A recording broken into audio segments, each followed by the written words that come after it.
Do on a Friday night, and I have nothing but positive vibes that I think he's going to do well. But Maverick, we're gonna try to protect him as much as we can, especially in the non-district games.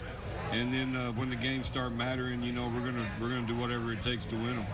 And real quick, just what excites you the most about this new district? Very Dallas-Fort Worth heavy, of course. Well, you know, the travel's not a big deal to us because we travel all the time anyway. Even in our old district, we had a lot of travel, especially in our non-district. So we're used to that. I don't think that'll bother us. I do think it gives us a little bit of an advantage when they have to come out to San Angelo because they're not used to doing that. So very true. Hopefully in the first year it'll help us a little bit. We're excited about going and playing in Pennington Field and Birdville. You know, they all have really nice stadiums, and it'll be a good atmosphere for our kids and kind of give us a little bit of a playoff atmosphere as far as when we have to go play those teams in the playoffs, you know, the DFW teams, maybe getting some of those under our belt will help us. All right, well, we look forward to 2 days on Monday. Thank you so much, Coach Davis. Thank you. Jason, back over to you. All right, thank you, Rachel and Andrew, and of course, thank you to Coach as well. And, you know, it just wouldn't be a preview show if we didn't give out some gifts, right? Well, our own Jeremy Bryant is up and around, walking around here at Twin Peaks, about to give out some gifts. Jeremy? All right, thank you, Jason. Yeah, we are over here. I got Don and Vargas. Put those in your mouth. They got 6 marshmallows in their mouth. We're going to find out. We're going to find out what kind of Bobcat fans they are. They're going to do a Bobcat cheer. You remember that game, Chubby Bunny? This is kind of like Chubby Bunny. So here we go. Don, Vargas. All right. Let's hear you say your Bobcat cheer. On your mark. Wow, that was disgusting. All right, Vargas. Vargas, there you go. One more time, Don.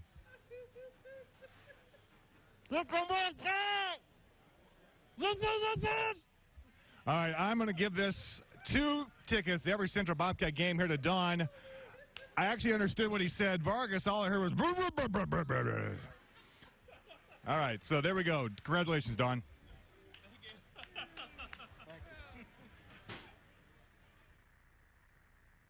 A game not so easily tackled in 5 minutes. A close-up look at your area local high school football games. For 30 minutes every Friday. That's a lot of football. Yes, it is. You can hear me? The whole time. Okay.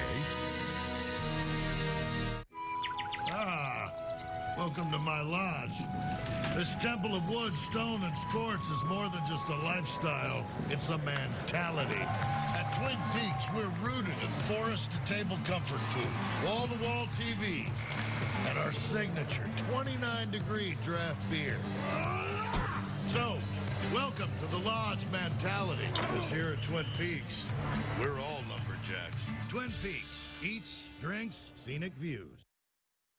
We're back on our Concho Valley Homepage High School Football Preview Show here live at Twin Peaks. Now, realignment shook a lot of things up. Some schools were happy about where they were placed. Some schools weren't. But one school that definitely was happy were the Lakeview Chiefs. And let's go on over there to Andrew Nepson and Rachel Turnock standing by with a member of the Chiefs coaching staff. Well, thank you, Jonathan. Now, this is not Hector Guevara. This is his offensive line coach, John Lambre, who came with him from Bovina a couple years back when he took over. And, Coach, first and foremost, that just whole transition, it was really quick and really fast. If you could take us through what those 2 or 3 weeks were like when you first got here last year. Oh, this is my first year here. First year here, okay. This year. It was just quick and fast, and we got right into what we were trying to do. And what were your, first week of 2 days in the books, just what were your overall first impressions of how the team was doing and everything like that? The kids were real positive, the coaches were real positive, and just trying to get our message across and finish the year out real good and try to get no injuries. Now, Jonathan mentioned it before. You guys, he was saying, quote, you guys were happy with the way it went from 5A into now you're in 4A Division I. Would you agree with that? What are your feelings on dropping down to 4A now? It gives us a better chance to compete against some better teams. Or no, not better teams, but teams that we can compete with. Exactly. And with your pre-district schedule, how do you think that can just help you guys prepare for, you guys are in a really tough district for 4A, but how do you think your pre-district schedule can really just help prepare you guys come district? Just get as many reps as possible and be healthy.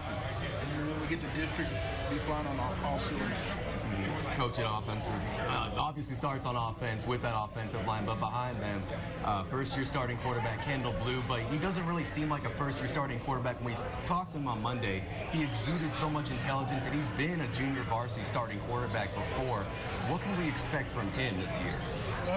Hopefully he can digest everything we do, and he can just compute it out and get everything down the field like we need it to. And you did mention this is your first year at Lakeview. Just how has the transition gone for you personally? I just bigger, just a little bit bigger, more kids. That's about the only thing so far. And Mr. Blue even mentioned to us he wants to win 8 games this year. You have to love the confidence from him, and it has to rub off on your team as well. And it seems like you have a confident bunch out there. Would you agree or disagree? Yes, sir.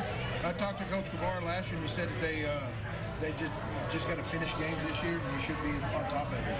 So you want to finish strong, but what else do you want to accomplish this season? What goals have you guys set for yourselves? Just be positive and do the best we can with what we got.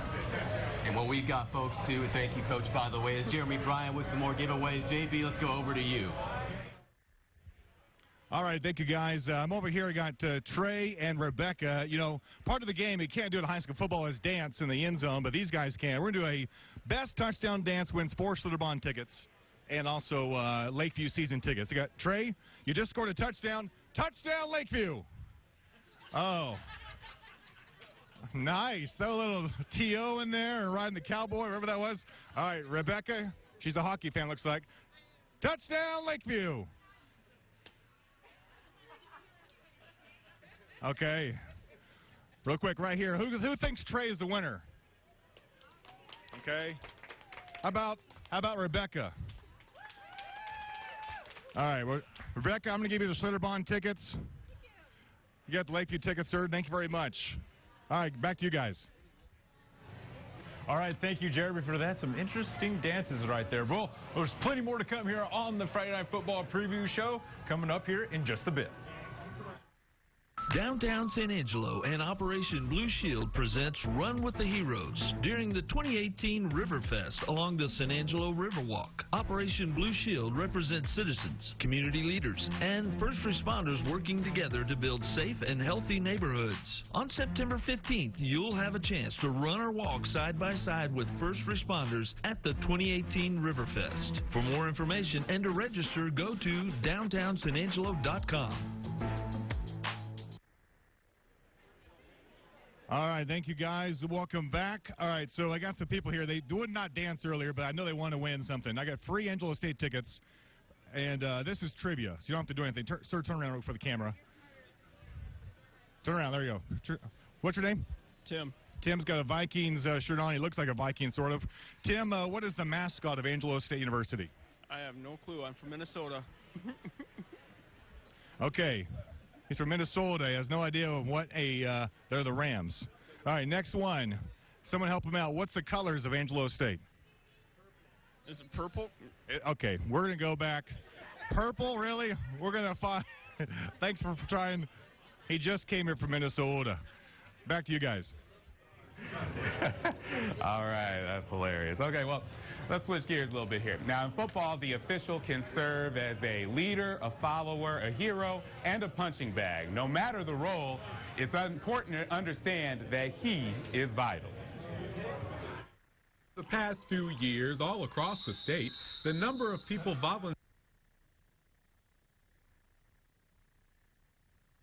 volunteering to become officials has been dwindling. Here in the Concho Valley, that shortage occurred a few years ago after many longtime officials retired. San Angelo Football Officials Association Secretary Bradley Petty says the shortage was significant for the area. We did notice a dramatic decrease in officials. We went from anywhere from 65 to 70 to about 28 to 32. It caused shuffling of schedules because the school districts would have to get help from outside of the area so that the games could go on, which caused another kind of hassle. Unfortunately, the chapters that had the number of bodies were so far away that it put a strain on the school districts because now they had to pay mileage for that chapter to come in. With the low numbers, the state had to get creative in order to convince more folks to don the pinstripes. Tasso implemented a few different type of recruitment strategies. Some of those were targeted at the military base, and which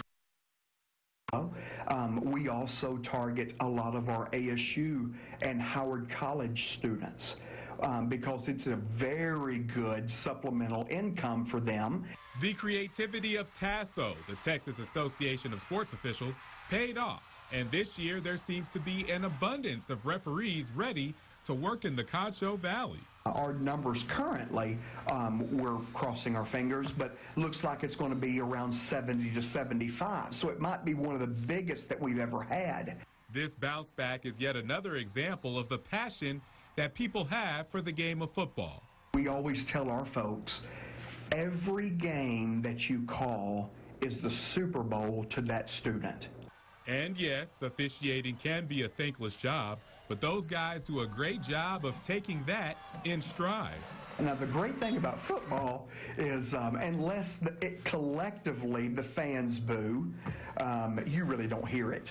But there are some, and that's just part of the game. That's part of the game. It certainly is, but it's important to remember that without officials, there is no game. All right, thank you for that, Jonathan. Now I'm joined by San Angelo ISD Athletic Director Brent McCauley. First off, congratulations. Some orders are in due for you on winning the Region 2 Athletic Administrator of the Year. So first off, congratulations on that. I appreciate that. It's quite an honor for me. I appreciate it. Yeah, absolutely. And also, so we're going into this referee shortage, really seeing it all across the state. Just from your point of view, from athletic director point of view, just really what have you seen from it? You know, there is. I don't know that we feel it as much as the Metroplex schools do, just because of the number of games that they have to cover on every Tuesday, Thursday, Wednesday. You know, they have quite a few games to cover, but there is a shortage.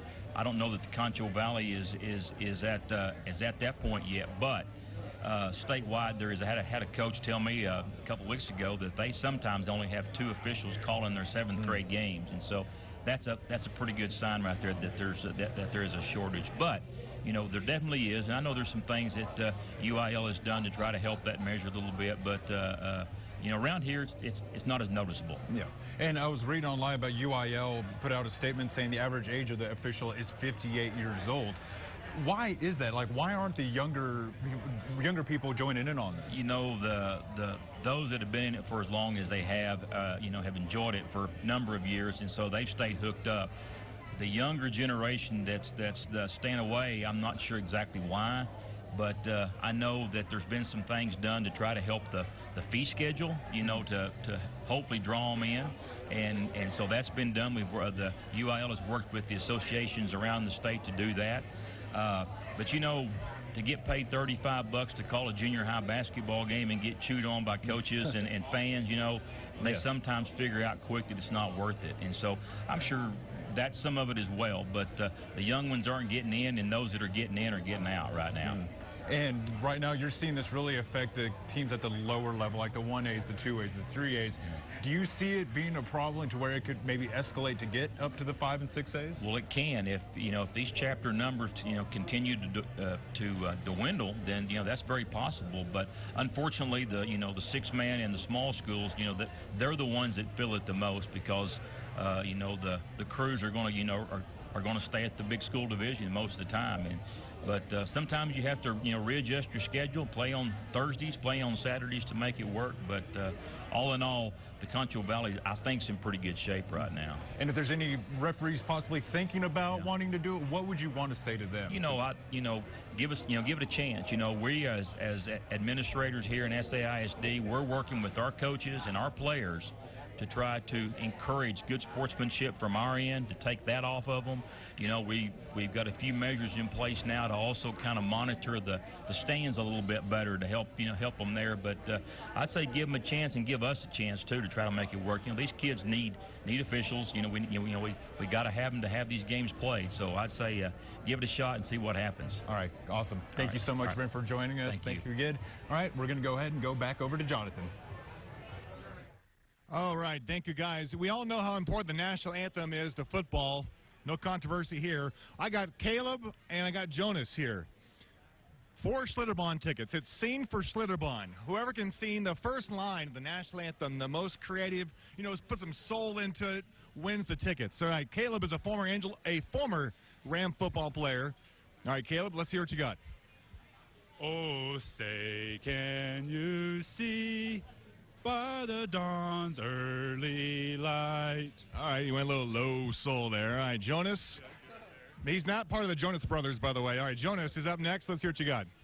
Oh, say, can you see by the dawn's early light? All right, that was definitely not Francis Scott off key right there. We're going to give it to, I think Caleb stayed on tune. Caleb wins the 4 Schlitterbahn tickets. Let's give him a nice round of applause. Back to you guys. All right, well, they did a little bit better than Enrico Palazzo from the Naked Gun. Well, we'll be back to wrap up our high school football preview show right after the break.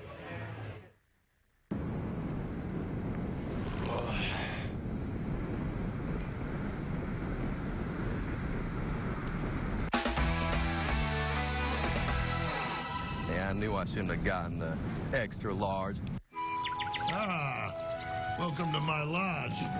This temple of wood, stone, and sports is more than just a lifestyle. It's a mentality. At Twin Peaks, we're rooted in forest-to-table comfort food, wall-to-wall TV, and our signature 29-degree draft beer. So, welcome to the lodge mentality. Because here at Twin Peaks, we're all lumberjacks. Twin Peaks, eats, drinks, scenic views. Hi, welcome back to our show. If you're tuning in late, this is the ConchoValleyHomepage.com's high school football preview show for the Concho Valley. Quite a mouthful, Rachel, but we can get through it, and a lot of teams have get through. There's 24 in all. We already showed you the first 2 in Central and Lakeview. Now, of course, we've been doing this for a couple of years. You know that when we dip down to 3A, 2A, and 6-man, you have Wall, you have Mason, Sonora, Sterling City that are solid programs each and every single year. But, Rachel, I want you to tell everyone who's watching, and me as well, who do you have your eye on besides those teams I just listed off? Well, I'm going to have to dip down to 6-man. Actually, one of our more recent 6-man schools, Bront, just officially became a 6-man school this year. That's what they're going to be doing. And the reason why I say watch out for them is because they are dipping down to 6-man, and they are in a all Concho Valley district. Just all Concho Valley teams in their district in 13 1A. And I think with this new 6-man with Bront coming in, I think they're just going to be really full of energy each week. They're excited. They're going into a different style of play, and also one of the big things is they get to renew their rivalry with Robert Lee. That's right. The Coke County rivalry. So that'll be really fun. That's definitely going to be a must-see matchup for sure. I would definitely agree as well, Rachel. Now, I'm going to have to stay in that same vein as well for a team that I think is really going to put it on some people this year, and they already did last year, the Blackwell Hornets 6-man football, the only Concho Valley team in 6-man in Division II. Now, last year they went undefeated in their regular season for the first time in 41 years. And you're saying, oh, this came out of nowhere. You know who saw it, though? The head coach, Clint Lowry. I remember Jonathan Thomas and I, 2 years ago, we went out for our 2-a-days tour with that team, and he said, this is the most underclassmen we've had since I have been here. We have a lot of freshmen. We have a lot of sophomores. Those freshmen and sophomores back then, they're now juniors and seniors. You saw what that team did last year. They got knocked out of the second round of the playoffs by Balmoral, the eventual state runner-up for 6-man football in Division II. They bring back their quarterback. They bring back literally a majority of their starters. Why not? Now, is it out of the question that they could go undefeated? Not at all. It's going to be tough to do, especially with their schedule and the district they play in. But don't be surprised to see Blackwell right back in the playoffs where they were last year.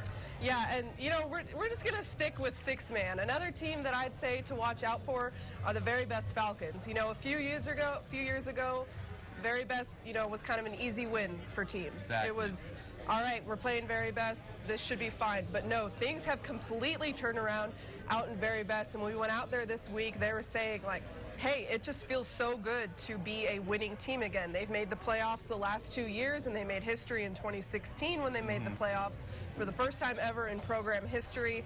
And I think they're just going to keep going under head coach Casey Munn entering his second season. You know, I think that Very Best is definitely a team to watch out for. They're in that new district, and they're ready to play. They're coming after people. Numbers may be down for Very Best, but spirits are definitely high. Absolutely. And one more I have to mention. We'll venture outside six-man for once. The Menard Yellow Jackets, Jonathan and I talked to them this previous Tuesday. They look like a team that's been there, and they've done that. We already know they can run the ball efficient. They're so efficient at the running game. They can do it so well. The only question is, can they pass the ball as efficiently as well? We got to find out about that. But I'll bet you this. Dave Campbell's Texas Football has them winning their district. 5 out of 6 teams are from the Concho Valley. That's going to be a very exciting district, Rachel. Would you agree? Absolutely. And Menard, look at them last year. They beat Ira Ann. Yes. Ira Ann is a tough team, and they beat them, and they went to the playoffs, and Menard just, they're ready to go. I think they're going to have a great season. And same with Wall. We got to just mention Wall real quick. They're going to have a great season. I'm interested to see how pre-district goes. And I'm interested to see what Jonathan Thomas and Jason Brich have to say about the rest of the teams we have failed to mention. Guys, clean it up for us. Job, I would say, didn't they? Yeah, I thought they kind of covered every base right there. I think they did a good job right there. Now, as I was saying earlier, realignment really shook things up a lot, as it does every year. And so we're going to go through district by district, team by team, and just so we can educate you on exactly who's going to be facing who in district play. So we'll start, of course, with District 3-6A, the Central Bobcats. Bobcats in this district with a lot of Metroplex teams, of course, much to the chagrin of a lot of other folks here. We'll start off, obviously, with the Bobcats. Euless Trinity, last year's district champions in their district. They're going to be in there as well, setting up a pretty interesting matchup, I would say. Richland High, Abilene High, and Central renewing a district rivalry. Always nice. We always like to see that. LD Bell and Weatherford are going to round out that district. Weatherford, poor Weatherford, Kangaroos, didn't win a game last year. LD Bell, they've been suffering as well. Haltom, so-so. Weatherford, as we always drive by, we talk about how beautiful the high school is. They don't have a beautiful playing team, though. No, not a beautiful record either, as you said. All right, so that's it for 3-6A. Yeah, let's go ahead and take a look at Lakeview's new district in 2-4A Division 1. They'll be joined alongside the Andrews Mustangs. This is going to be an all-West Texas district for the Lakeview Chiefs. Going against those Andrews Mustangs. Also, the Seminole Indians and the Big Spring Steers. And of course, with these new districts, with these 4 teams in 5A, of course, the Chiefs are guaranteed a spot in the playoffs this season. Now let's go down to 3A, District 3A Division 1, the Wall Hawks. They're in there along with Breckenridge. We're going to have to go through these quick here. Breckenridge, Jim Ned, Eastland, Clyde, and Early in that district. All right, let's go down to 4-3A Division 2. It's the TLCA Eagles, the Grape Creek Eagles, the Battle of Eagles right there. The Ballinger Bearcats going up against the Cisco Lobos, a really loaded district, a very crowded district. The Merkel Badgers as well, also the Anson Tigers, along with maybe the coolest name, the Coleman Blue Cats, and the Bangs Dragons. All right, District 13, 3A Division 2 here. Sonora Brady, Blanco, Johnson City, Comfort, and Ingram Moore. Jace? Now to 3A Division 1, the Ozona Lions joined by the Stanford Bulldogs, the Holly Bearcats, the Watchers Blizzards, and the Fort Sam Buffaloes. All right, well, we're going to have to stop it there. We ran out of time, but we would like to thank you for joining us on our Concho Valley Homepage high school football preview show, and be sure to tune in to Inside the Game and Friday Night Football every Friday night starting on August 31st throughout the season. All right, you have a good night.